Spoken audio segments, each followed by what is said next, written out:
Hello and welcome to this tonight's webinar about tracking training. A few things before we start.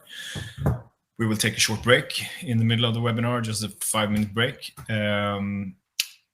I just started the recording, which means that you will have a recording of this webinar sent out to you right after we finish today, and that link will be sent out to your email addresses that you used when you registered for the webinar, and you will have access to that one for at least 2 weeks. I normally try to keep them longer than that, but it's not always possible due to lack of storage, but at least 2 weeks. You can ask questions whenever you like. You just type them in the chat box and I will answer them right away, most of them.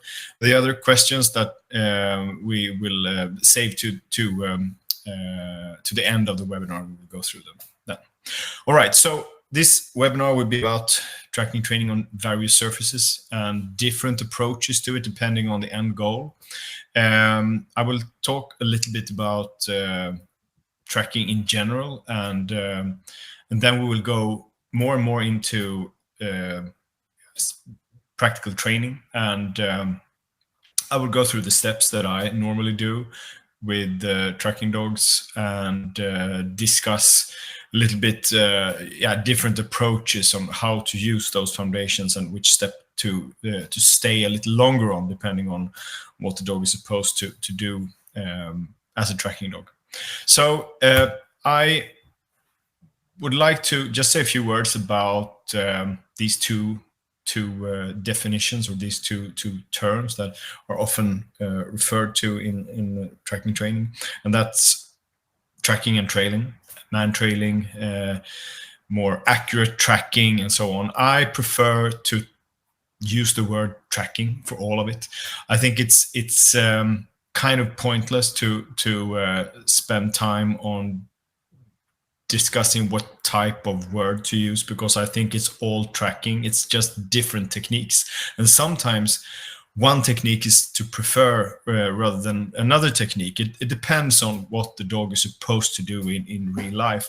So I think it's kind of meaningless to discuss what method is the best method, because all tracking dogs are not used in the same way. And sometimes you need a dog who is quite fast. Sometimes you need a dog who's slower. So that's the reason why I prefer to talk about tracking for all of these dogs, and then instead go more in detail into different techniques. And that's what we are going to do today, obviously. The first question you need to ask yourself when you start up the training, or when you plan to start up the training of a tracking dog, is to define the task. What's the actual job that this dog is going to do? And there are many ways of using a tracking dog, and I'm lucky enough to be able to train many different types of tracking dogs,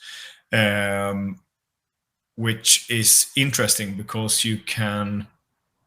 It's kind of a new world opening up when you start to use the tracking dogs in other ways than just following the track to catch a person in the end. So the last years I spent a lot of time on tracking training, and I have kind of asked myself many questions along the way. And every time I start up the tracking training, this question is the first one to ask yourself. So what is the task if we define it? Sometimes it is to follow any track, just search for the freshest track in a specific environment, for example. Sometimes it's a specific track from a specific individual. And sometimes that track is older than the surrounding tracks.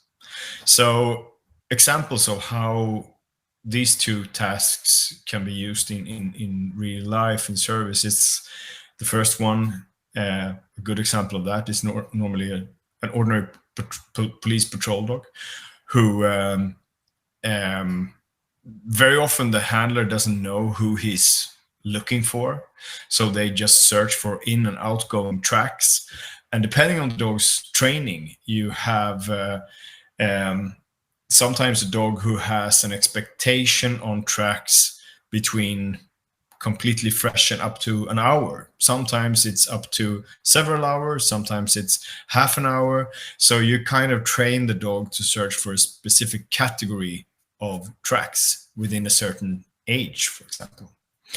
Um, and the other example of a dog who is supposed to follow a specific track from a specific individual can be when you are using the dog to I mean, if the end goal with the first type of dog that I just described is to actually catch someone in the end of the track. In the second approach, that's not normally the case.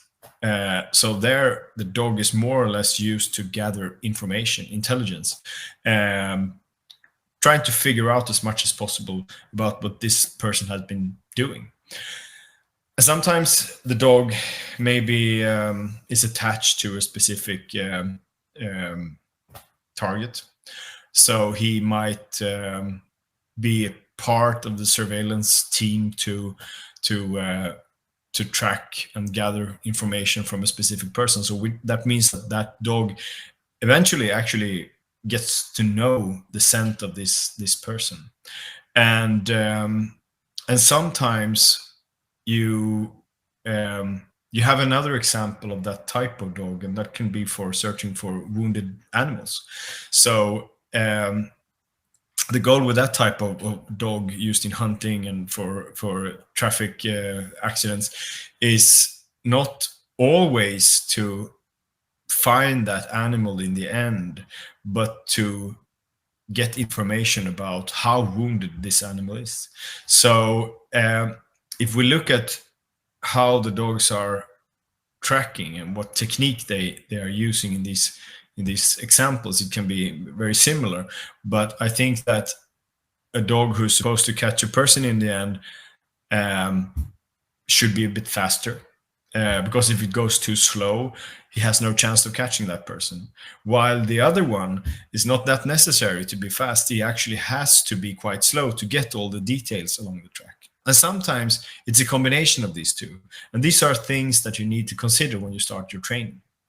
Because it will affect the selection of dogs. Sometimes it's better to use a bigger dog, sometimes a smaller dog, and so on. So the end goal will also decide the type of dog to select. I've been training dogs to search and rescue was fast training. My new dog, I want hard surface tracking. The problem I have is the lack of interest with surface, but on grass he will track fast but miss small articles. Yeah, we will come to that. So I think we will answer most of those questions tonight, actually. So two things that are some key points and things to decide when you start the tracking training more into details, not only decide the end goal and the task, but the things that you have to consider are especially these two things: accuracy and speed. So accuracy means that you sometimes want to have a dog who tracks with really high accuracy because all the details in the track will be necessary. You want the dog to indicate on everything from very small amount of small articles all the way to sometimes dogs who are able to indicate in some way even changes in the track. It can be that the person has been standing still or lying down or whatever. Things that can give you information. For a patrol dog, that's not that interesting or important. So accuracy is one thing. Speed is another thing. If you have a whole team tracking when you track, then speed might be important because everyone should be able to keep up with the dog. Sometimes speed is important, like I mentioned, if you are going to catch a person in the end. So these two things are what I spend most time on, not only training but also figure out the optimal accuracy and optimal speed for each and every task in each and every dog. So sometimes, and that was those two things are referred to. I mean, they are part of the tracking technique in that dog. But sometimes you also have some additional skills that you need to have on that dog. It can be indication. Most dogs, I would say, no matter what they are going to do, all types of tracking, indication on articles is always a good thing, because even if it's not that important that the dog finds and indicates the articles in the track for some types of dogs, it will still be a very important tool, a powerful tool during the training, because the articles will give you reward opportunities. So you can use the articles to reward specific parts of the track during tracking training. It can be surface transitions, turns, adjusting the speed, and so on. So I would say that indication on articles is always good to have. Indication on a person in the track is also a good thing. Sometimes it is with a passive indication on a distance, just pointing out that it's a person in the track, which is a safety thing, of course, if you're tracking someone who might be armed and so on, so that you get some kind of warning. Sometimes that can be in combination with the ability to send the dog to bite that person also. And for many police patrol dogs, they are doing a lot of other things, not only in the track, but they also do article search and bite work and obedience and search and rescue and so on. So what I'm talking about here are the additional skills for tracking. And I will give you an example of a dog with multiple skills. And this dog is tracking, and this is various surfaces. It was supposed to track on all different types of surfaces, indicate on everything from very small articles to large articles, and also to indicate with a passive indication on distance on a person in the track, and to have the ability to send the dog to that person to bite, or instead to pick up the track again and continue the tracking. So that's an example of additional skills, and we can look at that video here.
Well,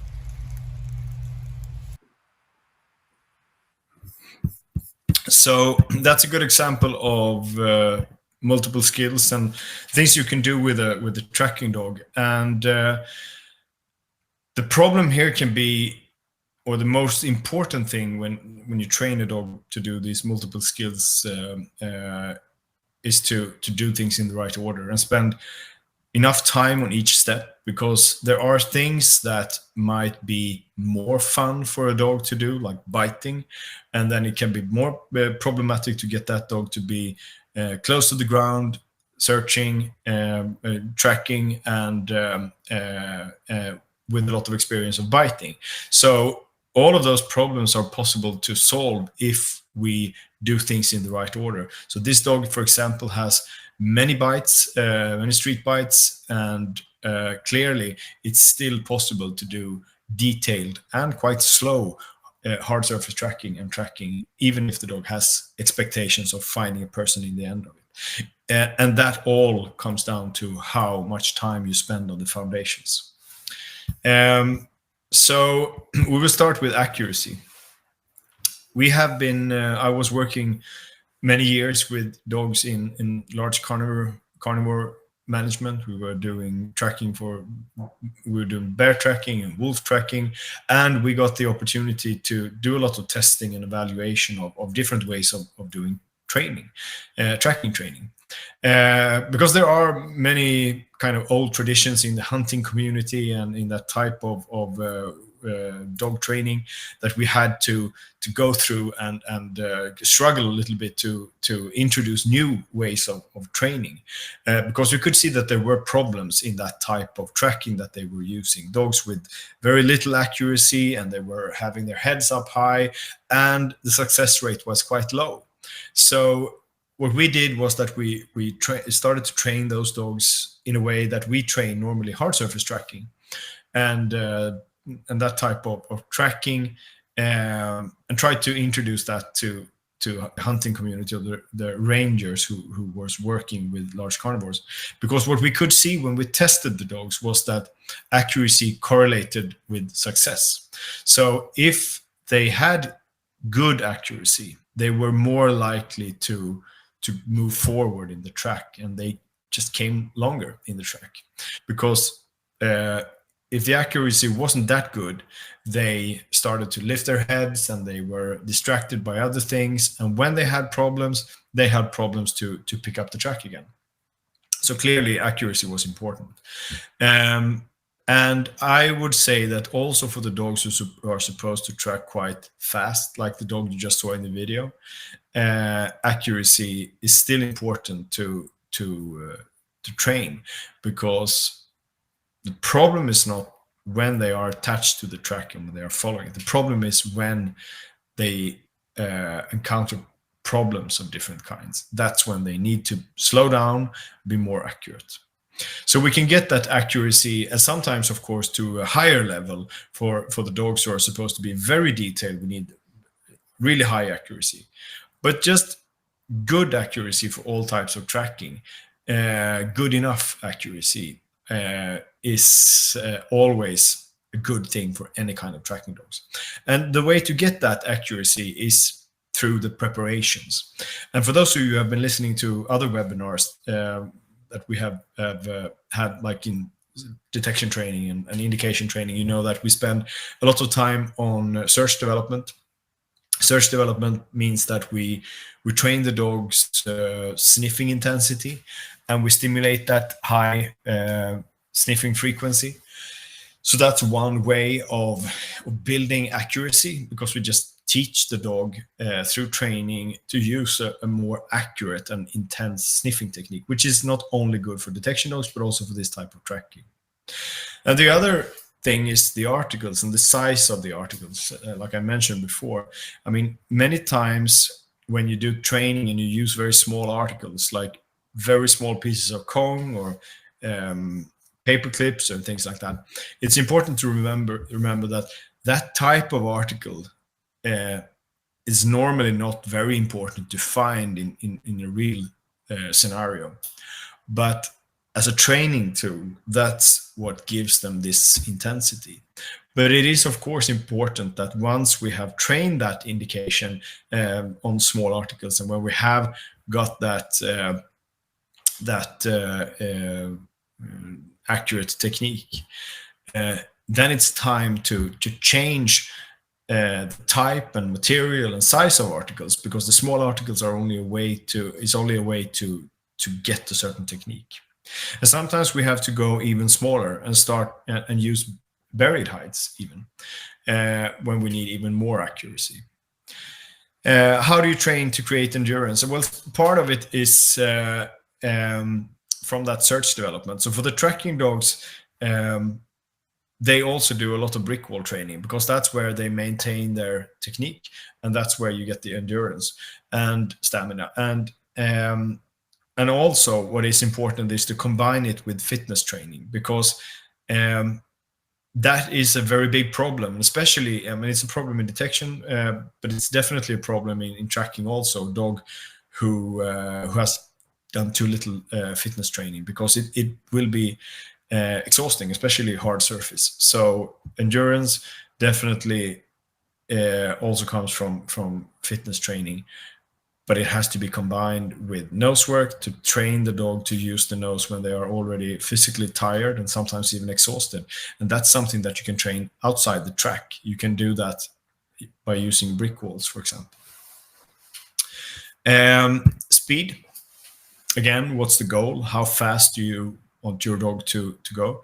The other thing is that during the foundation training, because I can put it this way instead, speed is normally something that tracking trainers have some issues with. They spend a lot of time on adjusting the speed, and they think that their dogs are using too much legs and so on. Speed is important, but compared to accuracy, speed is something that I actually wait with a little bit before I start to adjust it too much. And the reason for this is that I have learned that different dogs have different optimal speed. That's definitely individual.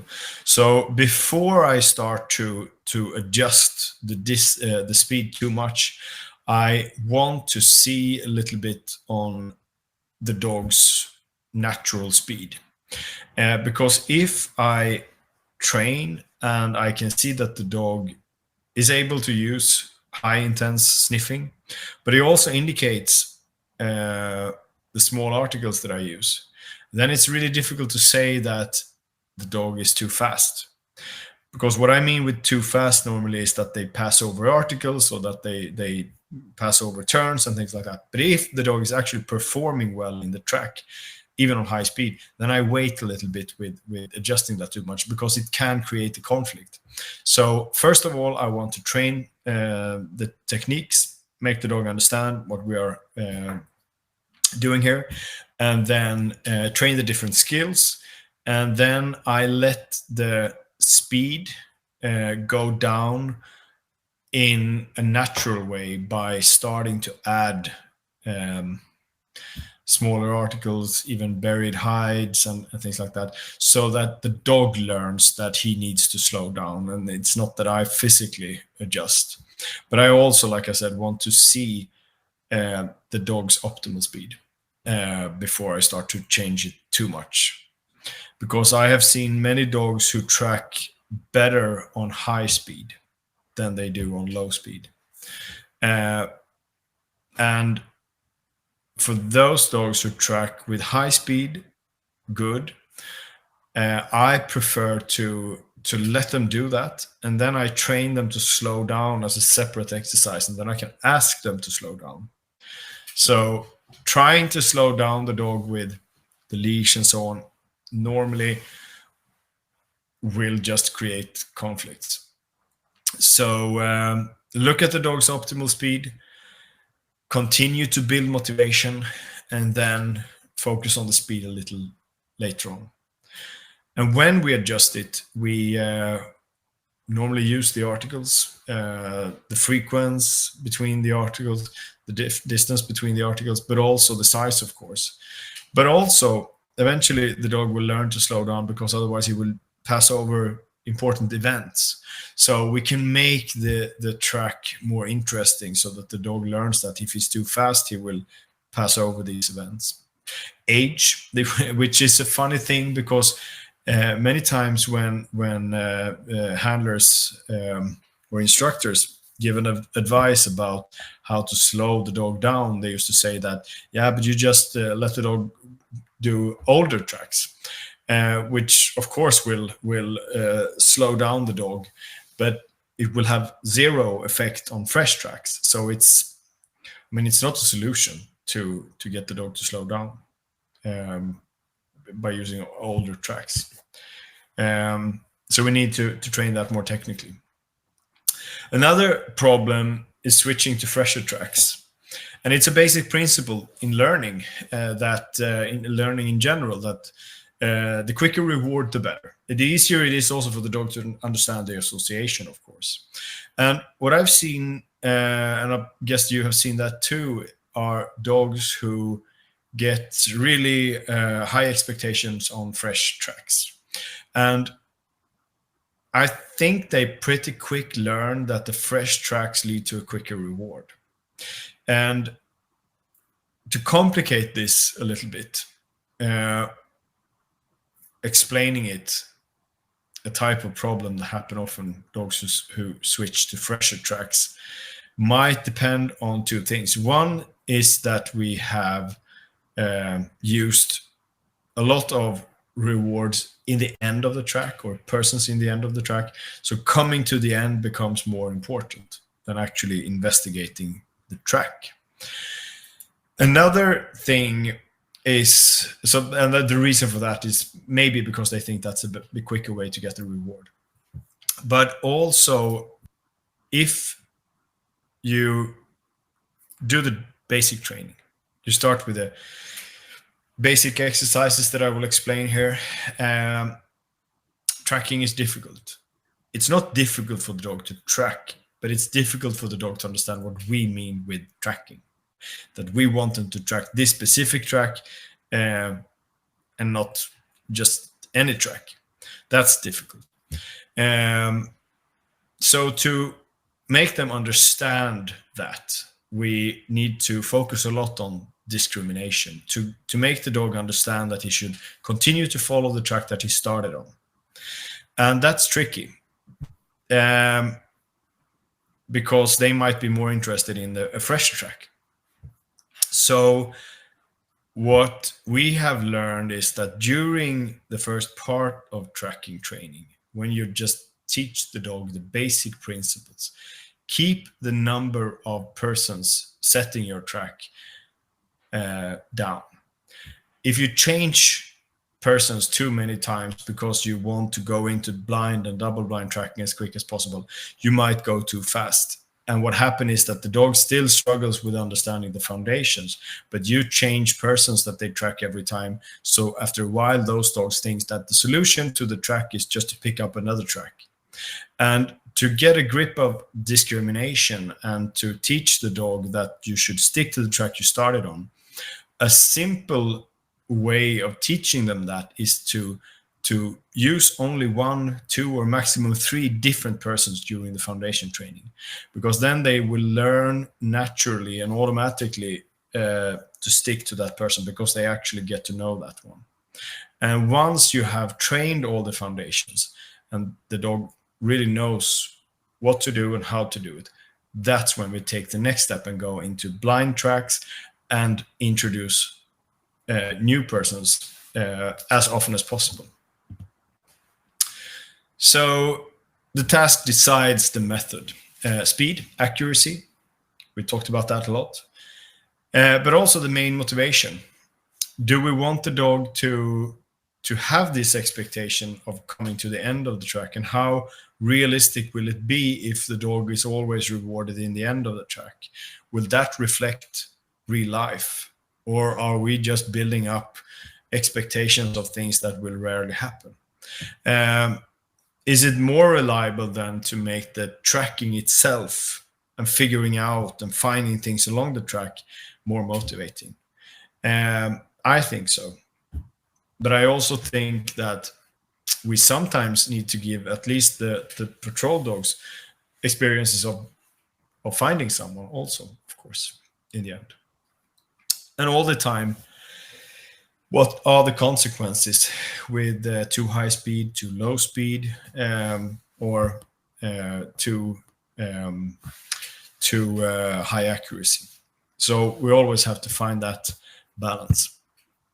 I would like to say a few words about puppy training, because I made many mistakes. I've done many mistakes the last 20, 25 years, especially in tracking training with puppies. It's really fun to train puppies, and I do it all the time. But what is a problem is that since they are like blank, they have no experience, it's really easy to teach them new things. And it's really easy compared to older dogs to teach them things that are quite complicated, like hard surface tracking, because they have no idea yet that that is more difficult than tracking on grass or in the woods. So it's easy to train, to start up hard surface tracking with them and to train them to indicate. But what is a bigger problem is that after a while it starts to go well. Normally they go start the teething, and then maybe you push it, or you continue to train because you think it goes so well. And then what happened many times with things that are difficult and takes focus and concentration from a dog to perform is that that it starts to affect the motivation. And especially things like hard surface tracking, that can be really a big challenge for them. So what happened was that I did a lot of hard surface tracking, and I didn't really pay attention to how they looked when they did tracking. So for those of you who have been listening to me in other webinars, you know that I used to talk about the importance of setting criteria for things that might be difficult to measure, like focus, intensity, things that might reflect the motivation. Because it's not only important what they do, but also how they do it. Because if you see a dog, a puppy, and I see all over Facebook puppies who are 12, 14, 16 weeks doing hard surface tracking, and everyone seems to be really impressed. And what I see in 9 out of 10 times in those dogs are dogs who will probably not do any kind of tracking at all after 1 year old, because they push them too much. So it's not a problem to introduce hard surface tracking for a puppy, but to do systematic training and push them, and will end up with a dog who normally just do the tracking, but it doesn't look like it's that fun. And most of those dogs will not be very good tracking dogs when they are older. So spend that time instead on search development, play development, and things that you will have much more use of, because the tracking skills and detection skills and all that, that's the easy part. But to keep a dog motivated for 10 years, it's very different. So be careful with puppy training, but clearly, as you can see, that type of things like hard surface tracking, look at your dog, look for intensity, speed, but you can see here, this is one of the puppies that I had some years ago doing hard surface tracking. So clearly they can do that.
So no problem to introduce hard surface tracking for a puppy, but look at it more as a way to introduce things that, so it's no news when he starts up the systematic training later on. But don't train it too much. Spend that time instead of on search development or reward development. So I've talked a lot about hard surface tracking, and the reason for starting up on hard surface, and what I mean with hard surface, first of all, is asphalt or concrete or things like that. As you know, we many times we start tracking start dog training with detection dogs, for example, with the most difficult task first, or the small amount of odors, or when we train drug detection dogs, we start with cocaine and heroin, and then go up to other substances that smells more.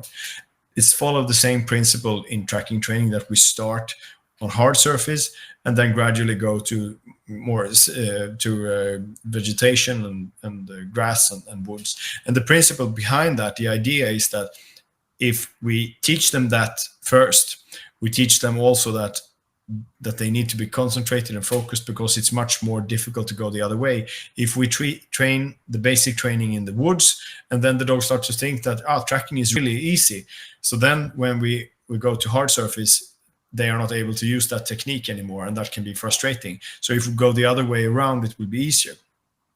And since we want a more accurate technique, that's a good idea to start on hard surface. And the other idea is that it is more likely that the dog will pay attention to the human scent rather than the surface. But what I would like to add to that is that hard surfaces, it's one of the first types of surfaces that I start on. But most of the time now, and that's actually something that I've changed the last years, is that I start more often now on gravel. And the reason for this is that, which is something in between vegetation and hard surface. But the reason why I start on gravel now is that I'm able to bury the articles. So that's the reason. Can all dogs become good hard surface tracking dogs? My answer to that is no. I think it's good. It's difficult to find a good tracking dog in general. Hard surface tracking dogs, even more difficult. To do ordinary tracking in the woods and on grass, yes, all dogs can do that. But to keep the focus and motivation and intensity on hard surface is a completely different game. And I look for that during search development phase, because I can see those qualities already on the brick wall when it comes to the intensity and how the motivation looks when they start to do longer sessions and smaller amount of scents. So we can see that many dogs who perform very well on the search development phase on small amounts of scents, they very often also become good hard surface tracking dogs. Yes, gravel is grus in Swedish. Yeah. Hard surface tracking, we can look at an example of that here. Here's different types of hard surface.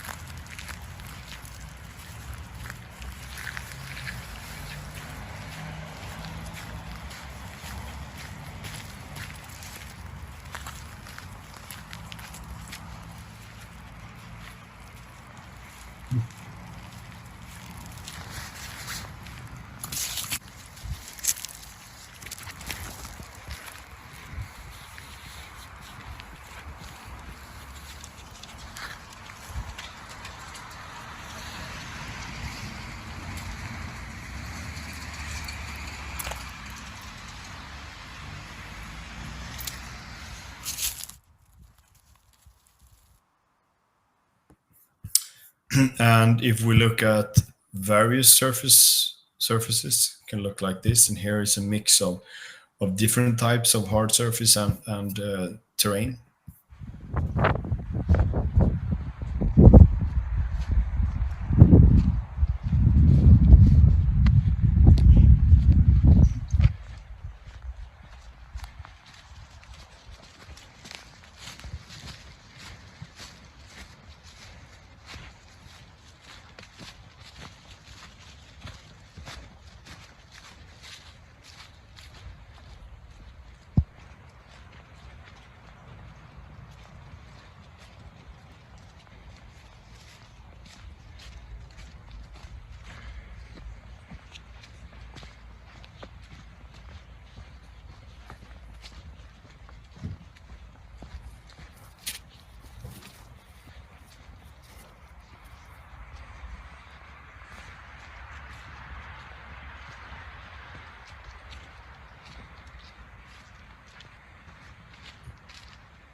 So the goal with the tracking training that I do is that I want the dog to use the same technique and actually same speed and accuracy if it's on hard surface or if it's in the woods. And that makes it so much easier to read the dog if I have a well-defined technique.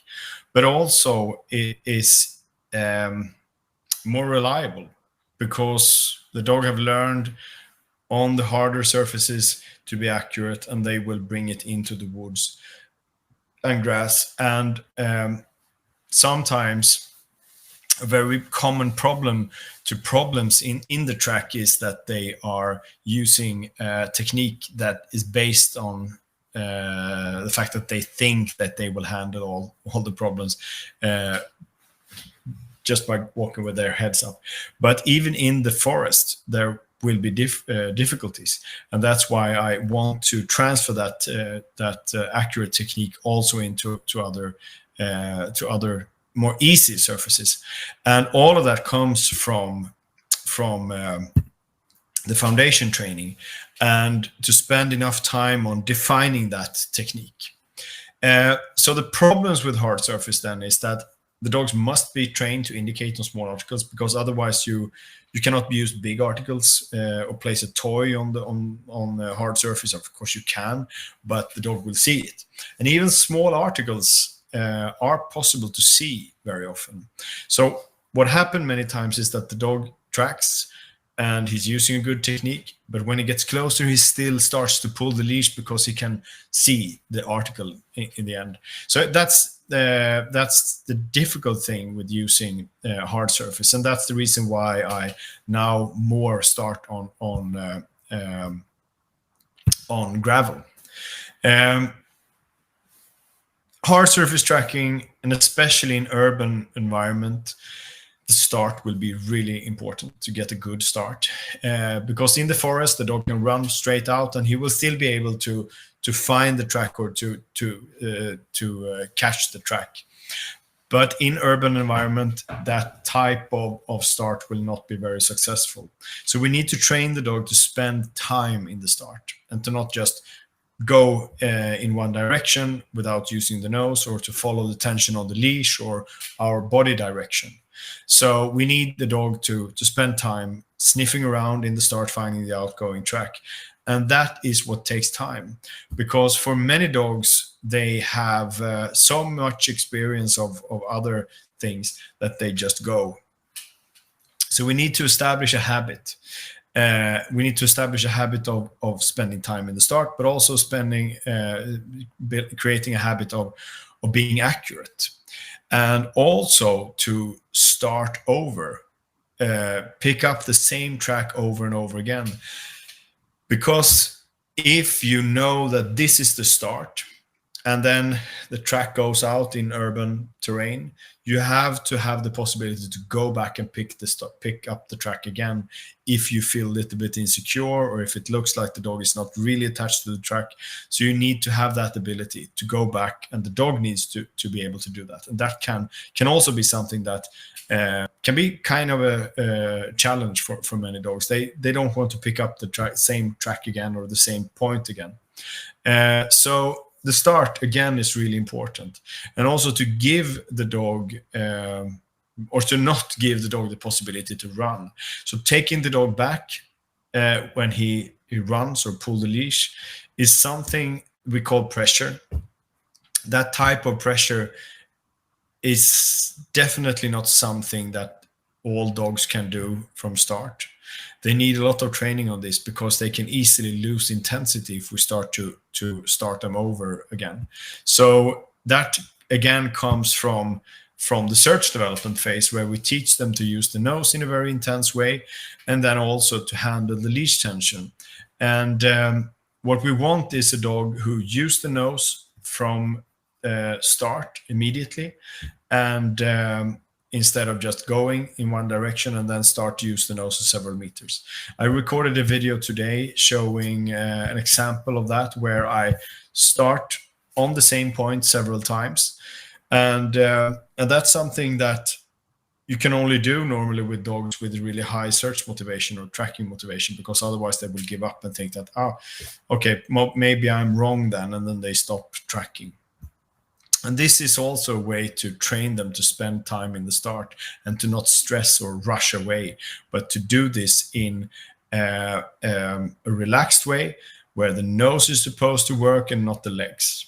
And as you can see, the line handling here is really important, that I try to avoid tension on the leash. Tension on the leash for many dogs, first of all, can start their legs and turn off their nose, and they just start to use the opposite reflex. And what happened then is not only that the sniffing quality goes down, but also that they actually get tired. Imagine pulling that hard. So leash tension should be used when I want to create more intensity. And we do that with dogs who are searching for mines, for example, but we also do that with tracking dogs, that we can use the tension almost like twitching when we want to speed up the dog or increase the intensity.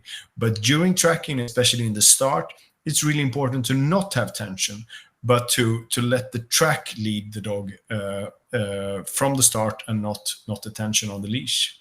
So we want the track to be what the dog pays attention to. When we add tension on the leash, it's very easy also that the dog starts to be conditioned to the tension rather than the track. So I recorded this today when I started up on the same starting point several times. And that can actually be quite difficult to do with dogs, and it takes a lot of training.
So that's the technique that I want the dog to use in start. And once I can see that they are clearly attached to the start, to the track, then they should of course be allowed to speed up, because the accuracy needs to be there, especially in the start, and when they have problems, that they slow down and become more accurate instead of just lifting their head and run. So all of that comes from many repetitions over and over again, the foundation exercises. What happens when the leash is tense? Well, normally dogs use that opposite reflex if they haven't been trained on responding in the right way to leash tension. And for those of you who have been listening to our webinars before, you know that during play development, in the chasing games, but also in the search development, we condition leash tension to mean start using the nose even more. So in the beginning of the tracking training here, I try to use no leash tension at all, and then gradually use the tension in specific parts of the training instead of using it just to hold the dog, because then you can almost be sure that the dog will be more frustrated and use the nose less. So that has to be conditioned during separate exercises. So the steps in the training, play development, reward development, and all that, it's through chasing games. And chasing games, I actually have a webinar about that on Sunday for those of you who are interested in English about chasing games and how we start up the play development and the first part, which is very much what we use in tracking and detection, where we want that intensity and we want the play to be focused on chasing rather than social tugging, because it avoids the problems with handler influence in tracking and detection. So that's of course done before, and then we do a lot of search on the brick wall to train them to use the nose in the intense way, and that's a better preparation for tracking dogs to do on the wall than in the track. Indication training. Before I even start to use any articles in the track, I have to have a fully trained indication. That's different compared to search development. On the brick wall, I can actually reward the dog before I can just reward the reaction because I'm so close to the dog. But in the track, that's more problematic because the dog will be in a distance and I will not be able to see that reaction to the article, and that's why it's difficult to reward. So what happened then is that the track becomes more and more important and the dog starts to pass over the articles. So I need to have a really solid indication before I start the actual tracking training. And then before we do the tracking, we connect that indication with the search by doing search for very small articles. And at this point, we also introduce human scent. So we have scented areas where we hide the articles so the dog starts to associate human scent with finding the articles. For dogs who are supposed to be really accurate, we used buried hides during a certain time of training to make them even more detailed. Buried hides on what we call a contaminated stretch is that it's like a corridor with human scent where we just move the article that we buried back and forth several times. So we get them even more accurate and more intense using these old hides, the old contamination, to build up even more interest. I normally actually do that with all tracking dogs, but for some dogs I train much longer if I know that they are going to do that type of tracking also in service. When we have done that, we have shaped the technique that you saw in the video here. Then I start with outgoing tracks, and then of course start to add angles and turns and surface transitions and so on. And then the next step is to vary age, articles, surfaces, environments, and situations, and then search for the track. So that's the different steps. And this is what we are going to go through after the break. So see you in 5 minutes.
So, welcome back. Yeah, one of the foundations is indication. And there are different ways of training an indication. And I will go through two different principles, one with low intensity and food rewards, and the other one that is called passive active, where we train a sit and stare and with higher intensity. First one is an indication training when I train the dog to lie down and point on the article. And there might be reasons for using food in the indication training. One of them is that you can get many repetitions and you can keep a high reward frequency and so on. My experience is that when you start to use it in the actual track, you normally need also higher intensity reward. So you can definitely start training the indication with food, but I still recommend that you also, in the end of that process, reward with toy to get that extra motivation to compete with the motivation for tracking. But let's say that you have a dog with very little interest in toys, or you might have conflicts in the play and so on. This is a good example of indication training. And by the way, all of the videos here you can see on the YouTube channel. Also, if you want to see them again, you will of course see them in the recording also. So what I do here is that I use food rewards with high reward frequency to gradually build up the focus and intensity a little bit.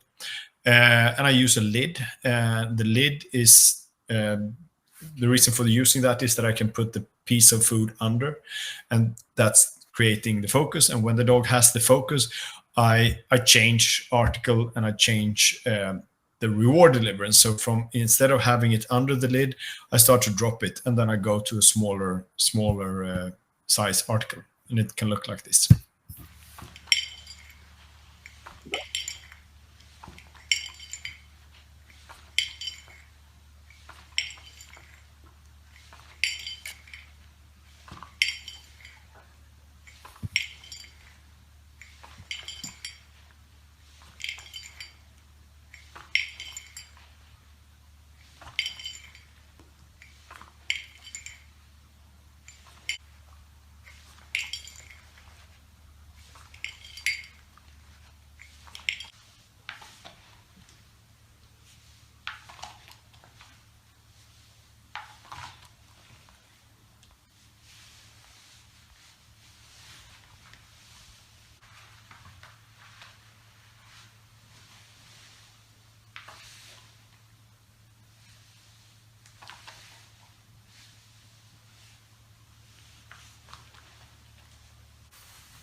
So the other type of indication is sit and stare.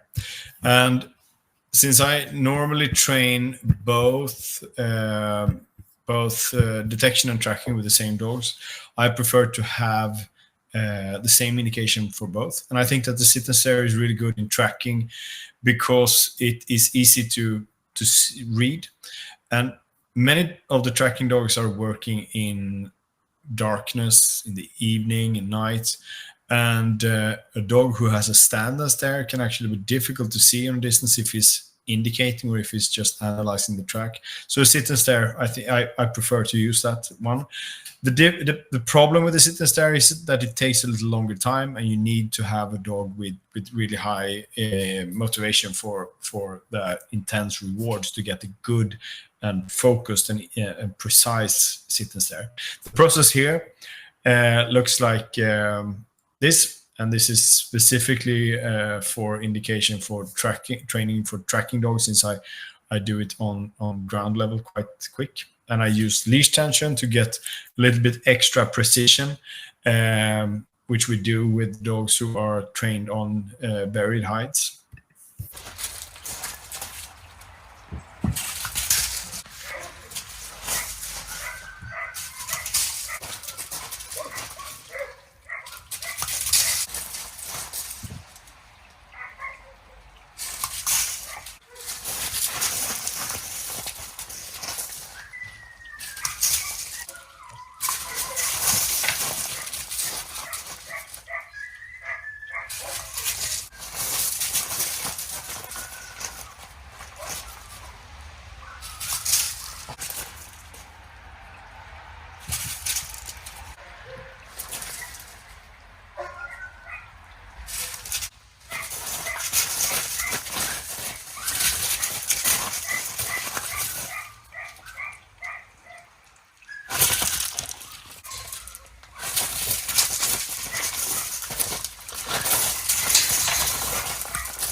So that indication is normally what we have in our dogs. It's a safe indication in that way because it creates a little bit distance to the article. It's easy to read, but like I said, it takes some more preparations and training to do before that. Um, so once I have that indication, the next step is then to do a lot of searching on the ground and in contaminated terrain, which means that the person who hide the article have touched and walked around in that area. And the goal here is that the dog should stick in that area and start to associate human scent with finding the articles.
So yeah, as you can see, the leash tension here, for those of you who are listening to the indication webinars, you know that leash tension is a way, and since I've conditioned it in the play development in the chasing games, the dogs react with even more intensity, and that is a way to get more precision in the indication. Like you see here, the dog goes closer, but also what happens is that it is a little bit more drive building, which makes the dog really eager to stay on that article, and that itself makes it more reliable also to have in the track. It gives the dog even more reasons to stop on the articles instead of passing over them. I mentioned that we spend some time for many dogs on these stretches, the straight stretch, and this is the same way that we train mine detection dogs, that we do with the tracking dogs also. And it is a way to create a rhythm and a way to use the nose and automate it, make it automatic, more or less, to use the nose with that high intensity and all the way from start. So what we basically teach the dog is to use that back and forth on these liners. And with the liners here, we use that for the detection dogs, the mine detection dogs, to go straight forward. And that is a very useful technique also for the tracking dogs, because it is a way to maintain the technique. So once we leave the liners and we do an outgoing track from these scented areas, they have been trained using a very effective technique for the rest of the track also. And the very start of the line work looks like this. As you can see, we have lines next to each other, because if we use the same stretch over and over again, it is a risk that the dog just start to think that he knows where the article is. But here we can bury the article on different places on each stretch, so the dog never really learns where it is, and then we go from one stretch to another. And the goal here is that we should win, like we said, the whole line. So the dog should use the nose already from start, learning to work with the same intensity the whole line.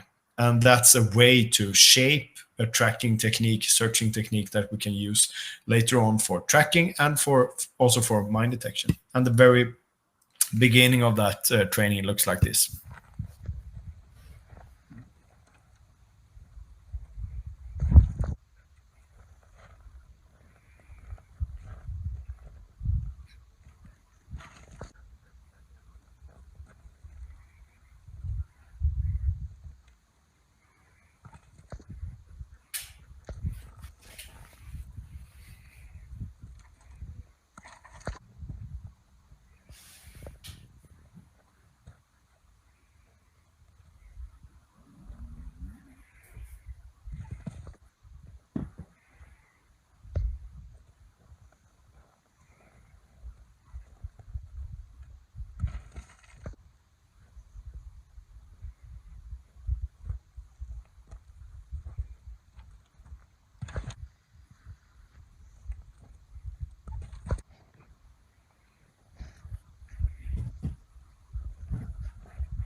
So now we have a dog who has this technique that we have shaped through buried hides and indication training.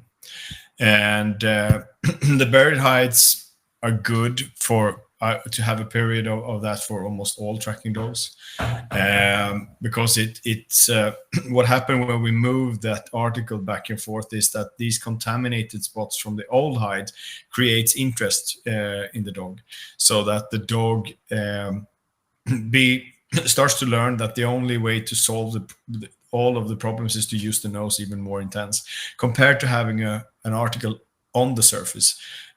I really prefer to have a period of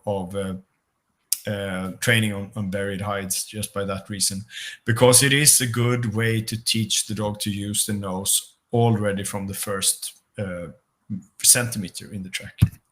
So if we look at this sketch here and the progression plan, the first part is a small stretch, straight, and here you can use the liners, but you can of course also just use a stretch on the ground without visual liners. And we make that longer and longer, and I prefer to do it all up to like 10 meters. And when the dog can keep that technique 10 meters without pulling the leash, and I can walk behind or beside the dog and without the dog stressing up, then I know that the dog is ready to start with the first outgoing tracks. So now during those parts of the training, we have built up the expectation on human scent. So now we will use that expectation on human scent and start to do like a scented area. And in this case, you can see it's the shape of a triangle, but it's no, that's not very important, but just so that you have a start. And then we have an outgoing track from that area. And now when we enter that area, the dog have learned to expect to find an article in this scented area. But now we haven't placed it there, but we have trained the dog to use the nose from start. And instead we have this outgoing track, and we have placed the articles in that outgoing track in the beginning, just a few meters out. So we start the dog up with the start signal that we have conditioned on the brick wall, and we have an indication that is fully trained, and we have search intensity created through these first stretches. So now we start the dog, and the dog sniffs around, spend time in the start, and without actually knowing it, he's starting to track because he expects to find something in the human scent, so he picks up the outgoing track. And when we have done that, well, then we have a good start of the track, so we can take the next step with starting to just make the track longer, add turns and angles and surface transitions. And the reason why that works well is that we spend so much time on defining the technique and creating this surface, this sniffing intensity. So we can look at the outgoing track and how now here I do this on both gravel first and then on grass also. Looks like this.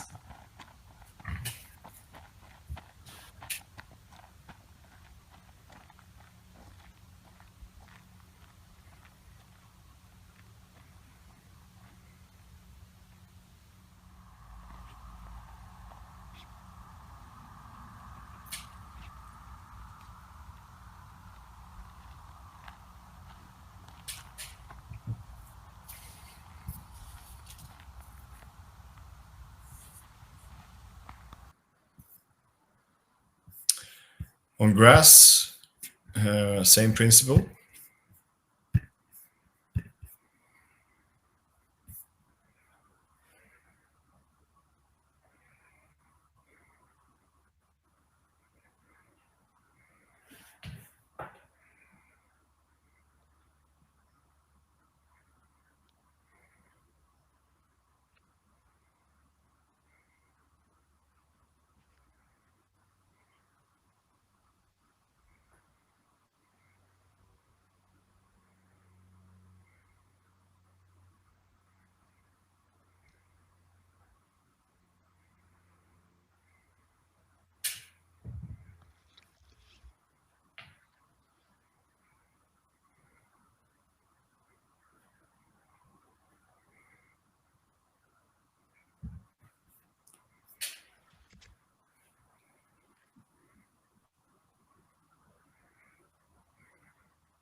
So that's basically the foundations. We have a dog who spends time in the start. Instead of pulling the leash or rushing away, the dog spends the time, take the outgoing track slowly, because he never knows where the first article will come.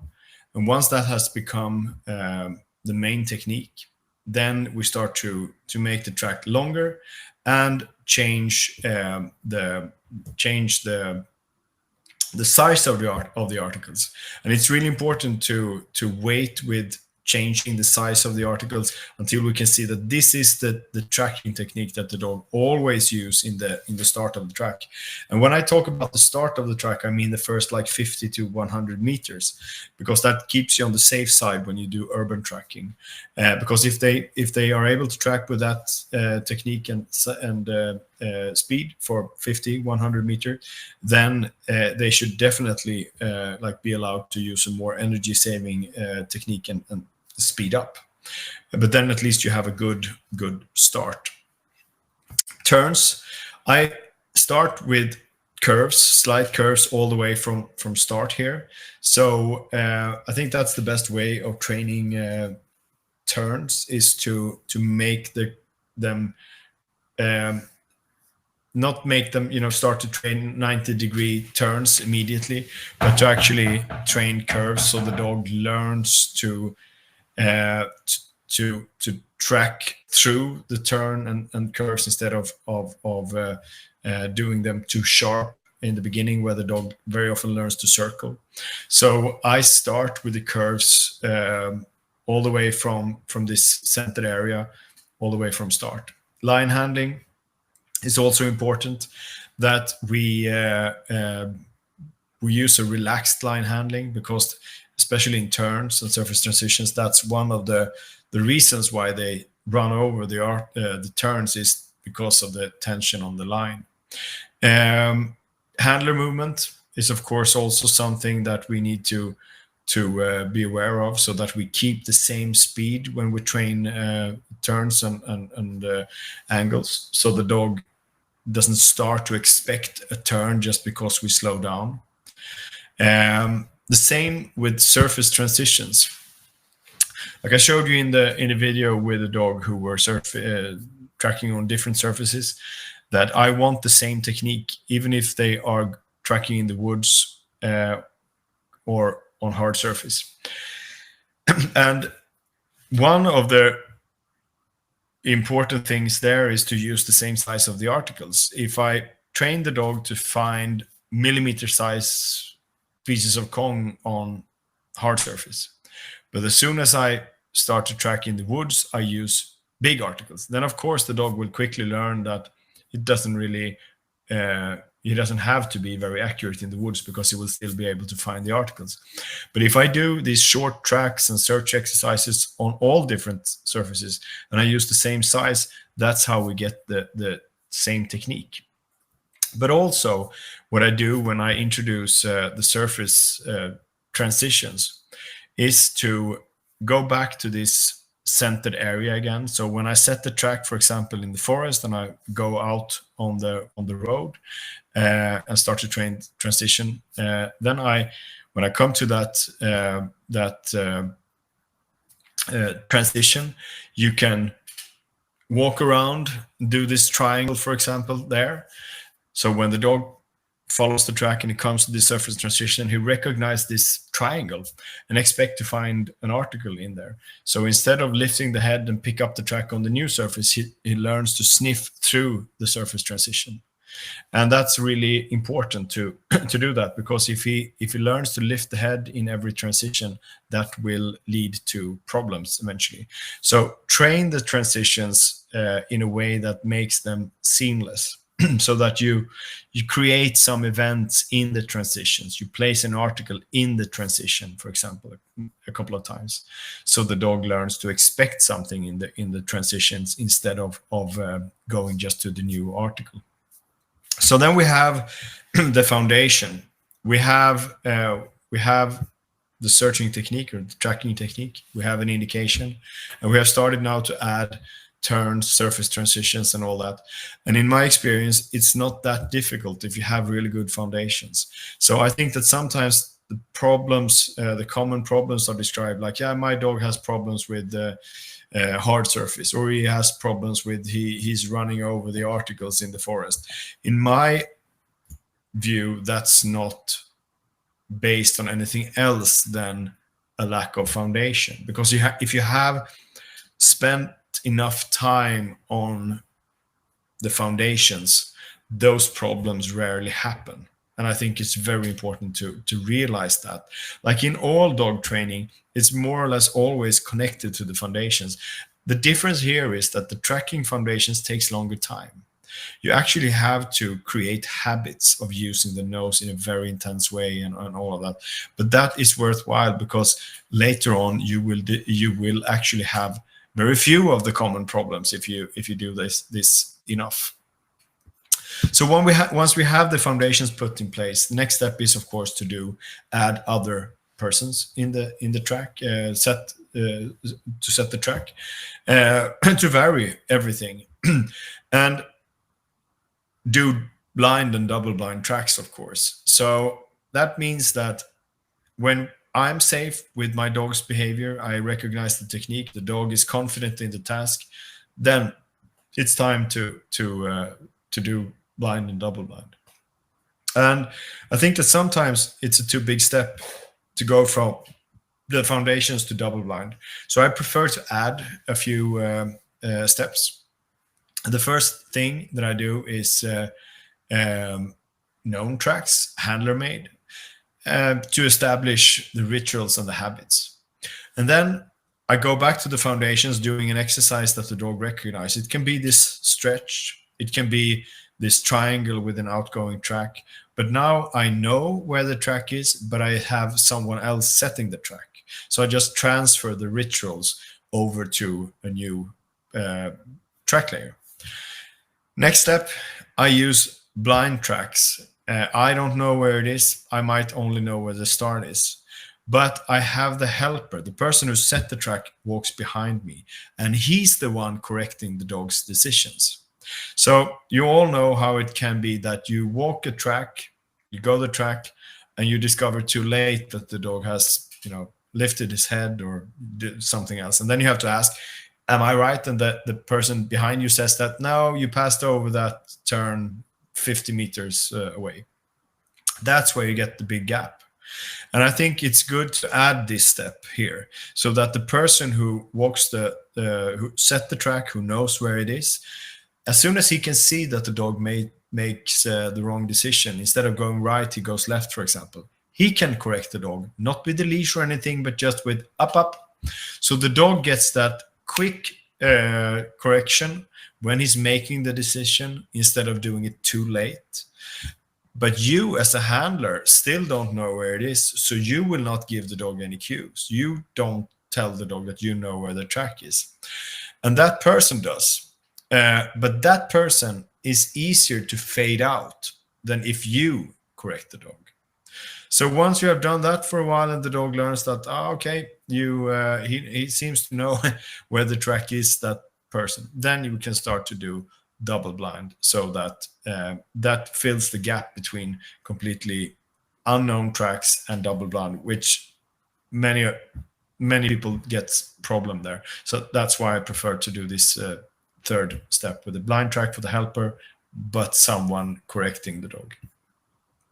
So once we have done the foundations, it's time now to start to search for the track, and that is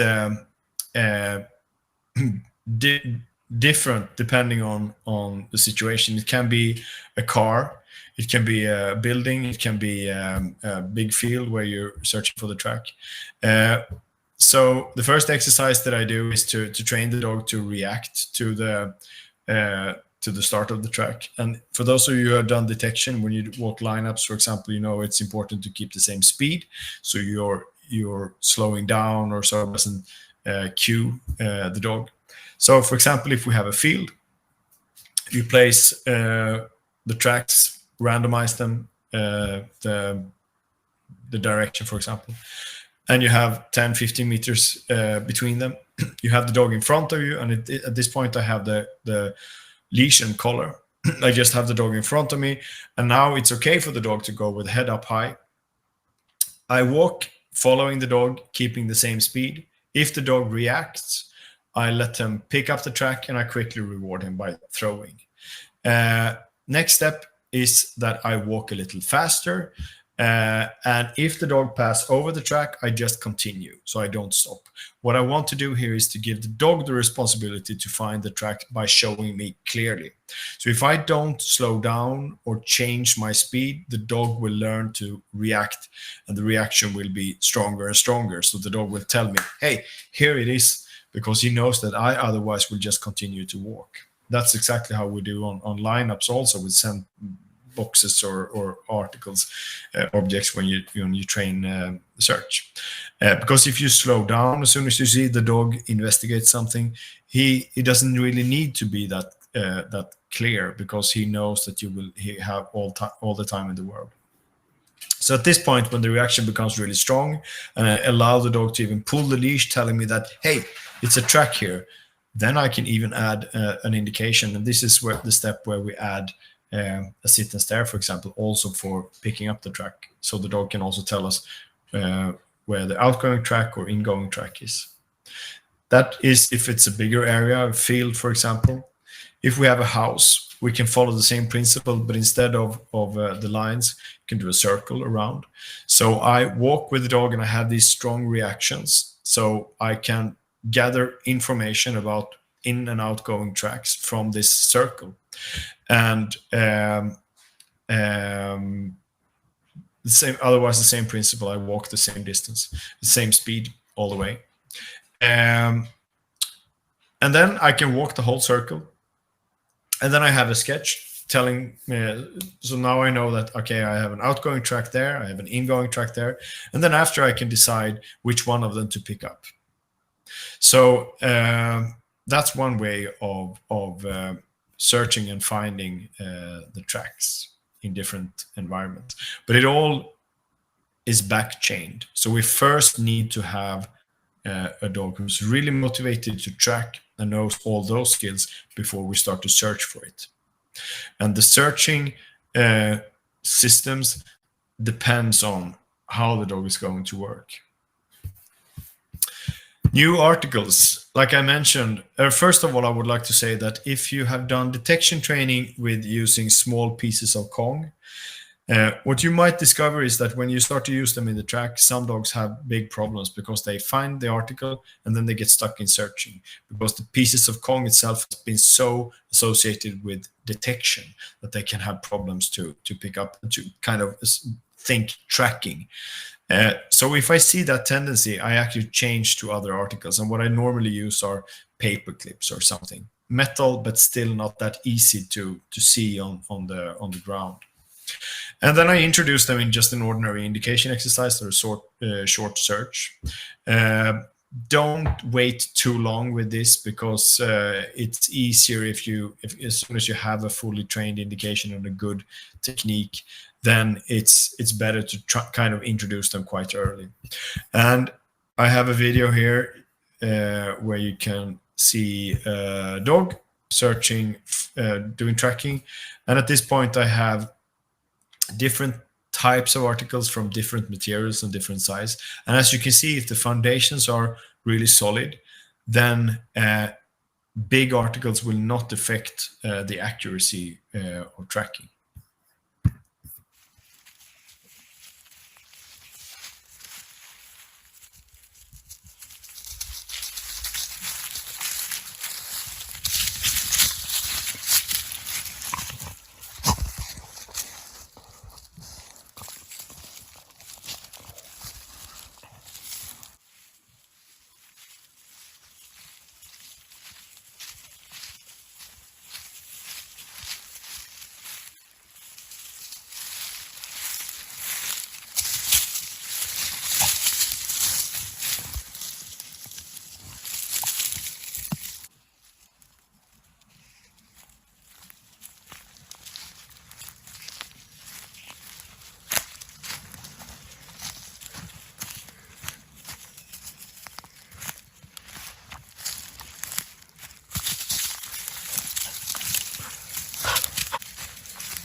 So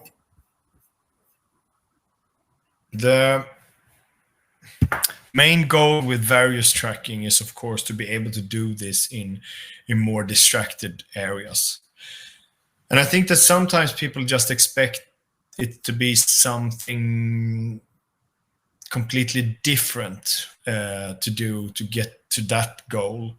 But I've done a lot of urban tracking, and I've done it in different ways. And for me, the main thing to focus on is not the urban environment, but to make sure that these foundations are solid. And then the step to go from the tracks that you have seen now to urban environment in the middle of a city is not that big, actually, because the ability to handle that type of tracking is all based on how well the dog knows the foundations. So it's not something completely different. You still need the same things. You need high sniffing intensity and focus and concentration. You need a dog who spend time on in the start. You need a dog who is reacting to small changes, and you need stamina. And all of that is done in the first steps of training. And the higher motivation you are able to create during the foundations, the easier it will be for you to take that dog into urban environment. Because the most important part of distraction training is high motivation for the task. So here is a track in Stockholm. And actually with this dog, I found it easier for her to track here than in the woods. It was like it sharpened her more if we started to change environments. But also because she's really well trained in the starting rituals. So for her, it doesn't really matter if I start her up in Stockholm or out in the forest, because she reacts out of reflex on the start signals. So yeah, so this is how it can look.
So the dog did exactly the same thing here as she did in the other exercises, and the reason that she's able to do that in that environment is not any kind of additional skills or advanced techniques.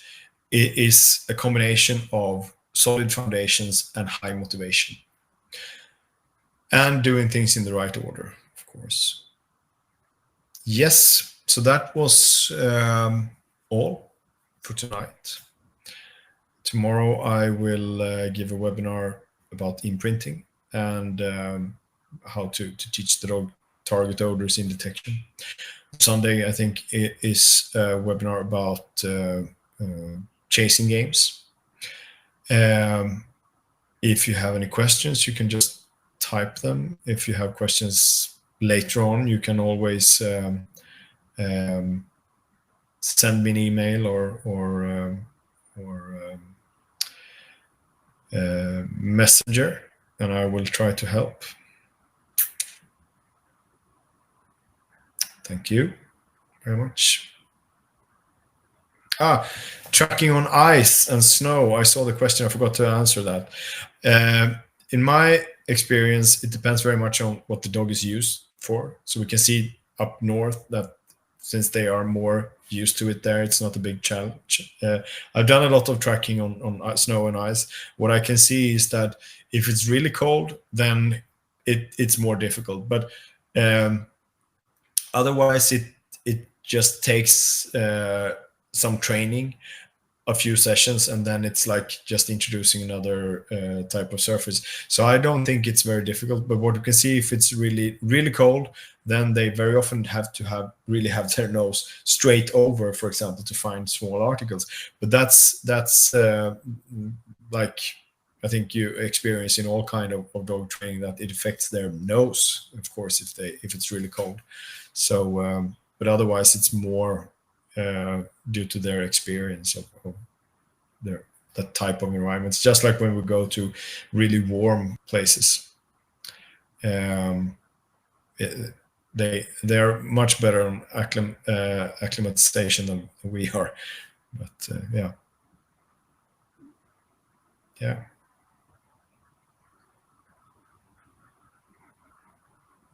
Well, then your dogs are probably used to cold weather. But continue the tracking winter time also. It's really fun.